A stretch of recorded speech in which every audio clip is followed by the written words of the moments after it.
कल्पना कीजिए कि आप अपनी नई दुल्हनिया के साथ अपने घर पहुंचे और जैसे ही उसका घूंघट उठाएं तो पता चले कि भैया ये तो वो लड़की ही नहीं है जिससे मैंने शादी की थी।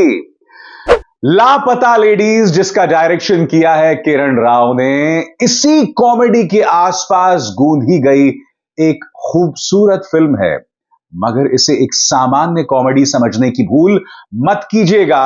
यह एक सोशल कॉमेडी है जो इस समाज के मुंह पर एक करारा तमाचा भी है।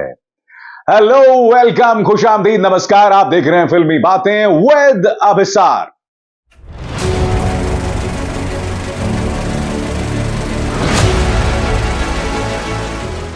फिल्मी बातें विद अभिसार। लापता लेडीज, वो फिल्म जिसके फैन सचिन तेंदुलकर हो गए हैं दोस्तों, वो लापता लेडीज रिलीज हो गई और कल ही मैं ये फिल्म देखकर आया। और यकीन मानिए दोस्तों, एक ऐसी फिल्म जो बुनियादी तौर पर एक कॉमेडी फिल्म है। इस फिल्म के पूरे नैरेटिव में कॉमेडी का भरपूर इस्तेमाल किया गया है, मगर ये एक सामान्य कॉमेडी नहीं है, ये एक सोशल कॉमेडी है।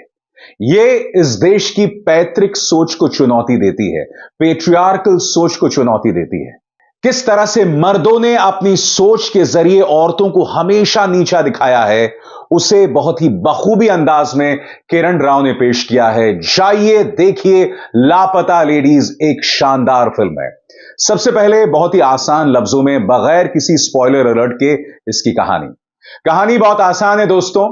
दीपक की शादी होती है फूल के साथ, और बारात के साथ आने की बजाय वो 2 दिन बाद आता है क्योंकि कोई कार्यक्रम होता है उसके ससुराल में। वो एक ट्रेन में बैठता है, मगर क्या देखता है कि उसी बोगी के अंदर 2 और जोड़े हैं, और उन 2 जोड़ों में जो बाकी 2 दुल्हनें हैं, उन्होंने भी अपने पूरे चेहरे पर घूंघट ले रखा है। उन दुल्हनों की प्रॉब्लम यह है कि वो लोग सामने देख ही नहीं सकते, वो सिर्फ अपने कदमों की तरफ देख पा रहे थे क्योंकि घूंघट जो पहना था। यह कहानी साल 2001 में सेट है और एक काल्पनिक प्रदेश, निर्मल प्रदेश की पृष्ठभूमि में यह कहानी बताई जा रही है। मगर जैसे जैसे आप फिल्म देखते हैं, आपको यह समझ आता है कि यह कहानी दरअसल बिहार में हो रही है। तो जैसे मैंने बताया, उस बोगी के अंदर पहले से ही 2 जोड़े मौजूद हैं और उनकी भी अभी अभी शादी हुई है। उन तमाम दुल्हों ने वही कोट पहना हुआ है, वही ब्राउन रंग का कोट। रात में अचानक स्टेशन आता है और दीपक एक दुल्हन का हाथ पकड़कर उतर जाता है। वो दुल्हन पीछे देखती रहती है ट्रेन की तरफ, मगर फिर वो दीपक का हाथ पकड़ के उसके घर पहुंच जाती है। और जैसे ही घर पहुंचते हैं, पता चलता है कि भैया, जिस फूल से हमने शादी की थी, फूल नहीं आई, उसकी जगह पर पुष्पा रानी आ गई हैं। मगर क्या पुष्पा रानी वाकई पुष्पा रानी है? क्योंकि पुष्पा रानी का नाम तो जया है, तो वो अपना नाम क्यों छुपा रही हैं? इसी के पीछे एक और कहानी छुपी है। जैसे मैंने आपको बताया ना दोस्तों, यह समाज के पैतृक सोच को एक करारा तमाचा है।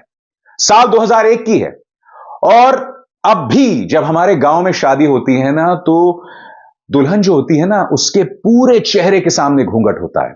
हालांकि अब समाज काफी हद तक खुल गया है। जब शादी होती है तो आप दुल्हन का चेहरा देख पाते हैं, मगर 2001 में और उससे पहले यह चीज आम हुआ करती थी कि दुल्हनों के चेहरे पर घूंघट होता था। और इसी वजह से कंफ्यूजन होता है कि दीपक जो है अपनी फूल के बजाय पुष्पा रानी या जया को उठाकर ले आता है। और जैसे ही उसके बाद पता चलता है कि हम गलत दुल्हन को उठा लाए हैं, तो बवाल मच जाता है। मगर यहां पर एक और दिलचस्प चीज उभर कर आती है। जिस तस्वीर को लेकर वो थाना पहुंचते हैं या दुकान दुकान भटकते हैं, उस तस्वीर में भी फूल का चेहरा नहीं है। उस तस्वीर में भी फूल का घूंघट से छुपा हुआ चेहरा है। पुलिस स्टेशन इंचार्ज का किरदार निभा रहे हैं रवि किशन, और वो भी पूछते हैं कि भैया, दुल्हन का चेहरा कहां है? दीपक जिस तरह से दुकान दर दुकान भटकता है, सब उससे यही सवाल पूछते हैं कि भाई, हम ढूंढ तो देंगे, मगर फूल कुमारी लगती कैसे हैं? क्योंकि जो चेहरा आप हमें दिखा रहे हैं उसमें भी घूंघट है। और आप जानते हैं, यहां पर एक बहुत दिलचस्प सीन आता है। वो एक दुकानदार के पास जाते हैं और दुकानदार भी यही कहता है कि भाई, हम आपकी दुल्हन को कैसे पहचाने? आपकी दुल्हन के चेहरे के सामने तो घूंघट है। तभी एक आवाज आती है, एक औरत कहती है ए जी सुनिए, चाय ले लीजिए। कैमरा पैन करता है तो उसकी जो पत्नी है ना, उसने भी बुर्का पहना होता है। यहां पर ऐसा कोई डायलॉग नहीं है, फिल्म डायरेक्टर भी कुछ नहीं कहते हैं, मगर समाज के जो दोहरे मापदंड हैं उसे पूरी तरह से एक्सपोज कर देते हैं। मैं आपको यह भी बतलाना चाहूंगा कि इस फिल्म में किरदार है मंजू माई का, जो एक टी स्टॉल चलाती हैं। यह किरदार निभा रही हैं अभिनेत्री छाया कदम।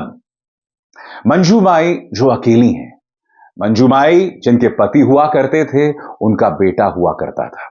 वो पति जो उन्हीं के पैसे पर शराब खरीदता था और बेरहमी से मारा भी करता था, और यह कहता था कि पति की मार दरअसल उसका प्यार है।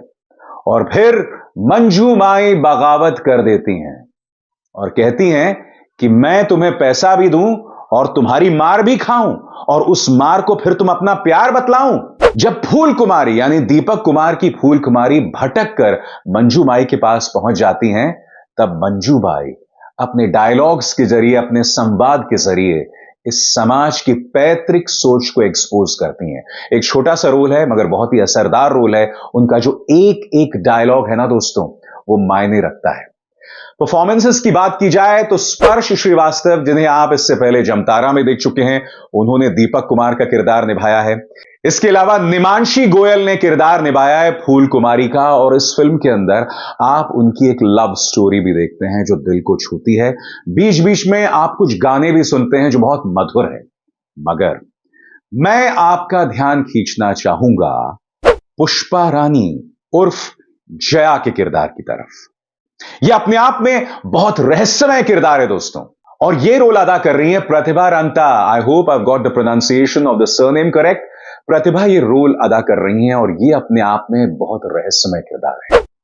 आखिर एक लड़की जिसका नाम जया है, वो अपना नाम पुष्पा रानी क्यों बता रही है? वो ऐसा इसलिए दोस्तों क्योंकि उसकी शादी हो गई है एक गुंडे से, जिसकी पहली बीवी जलकर मर गई थी, और इस बात का शक जतलाया जा रहा था कि क्योंकि उसका बच्चा नहीं हो रहा था, इसीलिए उसके पति ने उसे जलाकर राख कर दिया। जया की शादी ऐसे ही आदमी के साथ होती है, और यही वजह है कि फिल्म की शुरुआत में जब दीपक उसे ट्रेन से उतार देता है तो वो विरोध नहीं करती है, वो चुपचाप उसके साथ चली आती है। मगर इस पूरी फिल्म में आप जया के किरदार में काफी पेचीदगी देखते हैं। किस तरह से वो कुछ चीजों को चुराती है और फिर मनी ऑर्डर करती है। इस बात को लेकर भी चर्चा होने लगती है कि कहीं ये दुल्हन चोरी गैंग तो नहीं है, कहीं जया या प्रतिभा किसी दुल्हन चोरी गैंग का हिस्सा तो नहीं है। मगर फिर आपको बाद में जाके पता चलती है जया की दास्तान। वो जया जो पढ़ना चाहती थी, वो जया जो देहरादून में एक कॉलेज में जाके पढ़ना चाहती थी, मगर इस शादी के चलते उसके सपनों को रौंद दिया गया, और इसी के चलते वो ये तमाम चीजें करती है। मगर बड़ा सवाल ये कि क्या जया अपने सपनों को हासिल कर पाएगी? क्या रवि किशन जो कि एक पुलिस इंस्पेक्टर हैं, उससे जबरदस्ती उस इंसान के साथ भेज देंगे जिस पर पहले ही आरोप था अपनी पहली बीवी की हत्या करने का? यह इस कहानी का एक बहुत अहम पहलू है, और यहां पर मैं कोई स्पॉइलर अलर्ट नहीं देने वाला हूं। उसके लिए जाइए और गुम हुई लापता लेडीज को ढूंढिए, यानी कि फिल्म को देखिए। बहुत ही शानदार फिल्म है दोस्तों, और दिलचस्प बात यह है कि इस फिल्म को प्रोड्यूस किया है आमिर खान प्रोडक्शंस ने। किरण राव की बात करें दोस्तों तो आप जानते हैं किरण राव इसकी डायरेक्टर तो है ही, और इससे पहले उन्होंने 2010 में मुंबई डायरीज को डायरेक्ट किया था। बतौर प्रोड्यूसर भी उन्होंने कुछ शानदार फिल्मों को प्रोड्यूस किया है, मसलन जाने तू या जाने ना, डेली बेली, दंगल, सीक्रेट सुपरस्टार, लाल सिंह चड्ढा जैसी कई फिल्में किरण राव ने प्रोड्यूस की हैं, और मैं उनका बहुत बड़ा मुरीद रहा हूं दोस्तों। न सिर्फ उनके डायरेक्शन का या जिस तरह की फिल्मों को उन्होंने प्रोड्यूस किया है, वो जिस तरह से महिलाओं के मुद्दों को उठाती हैं। इनफैक्ट आपको याद होगा संदीप वांगा रेड्डी की जब एनिमल आई थी, और एनिमल में जिस तरह से औरतों को प्रेजेंट किया गया है, उसे किरण राव ने चुनौती दी थी, और इसके चलते संदीप वांगा रेड्डी और किरण राव के बीच में तू मैं भी हो गई थी। तो जैसे मैंने कहा कि मैं किरण राव की सोच का काफी मुरीद रहा हूं और उनकी ये जो सोच है वो लापता लेडीज में बतौर डायरेक्टर साफ तौर पर दिखाई देती है। इस फिल्म ने कहीं ना कहीं मुझे याद दिलाई पीपली लाइफ की।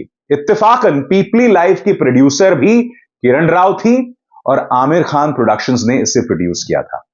पीपली लाइफ, जैसा कि आप जानते हैं, उसने एक्सपोज किया था जिस तरह से हमारा मीडिया, हमारा गोदी मीडिया काम करता है। और लापता लेडीज में भी बताया गया है कि किस तरह से अपने फायदे के लिए लोग जो हैं बेबस लोगों का इस्तेमाल करते हैं। मसलन एक छोटा सा सीन है, दीपक पहुंचता है एक एमएलए के पास मदद के लिए और जो एमएलए होता है उसे मंच पर खड़ा कर देता है। अब दीपक की तो बीवी गुम गई है। आप जानते हो वो क्या ऐलान करता है कि हमारे विरोधियों ने दीपक जी की पत्नी को अगवा कर लिया है, देखिए राज्य के अंदर क्या हालात हैं, सुरक्षा को लेकर क्या हालात हैं। इस तरह की बातें वो करने लगता है। यानी कि राजनेता भी एक बेबस इंसान की मजबूरी का इस्तेमाल अपनी राजनीति के लिए कर रहा है।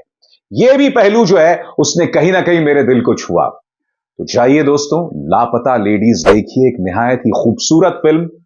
मैं कल जब यह देखने गया था तो मुश्किल से 10 या 20 लोग बैठे थे। इस फिल्म का हौसला बढ़ाइए, ये खूबसूरत फिल्म, मुझे तो बहुत मजा आया और आने वाले वक्त में मैं उम्मीद करता हूं कि किरण राव इसी तरह की फिल्में बनाती रहेंगी। अभिसार शर्मा को दीजिए इजाजत। नमस्कार।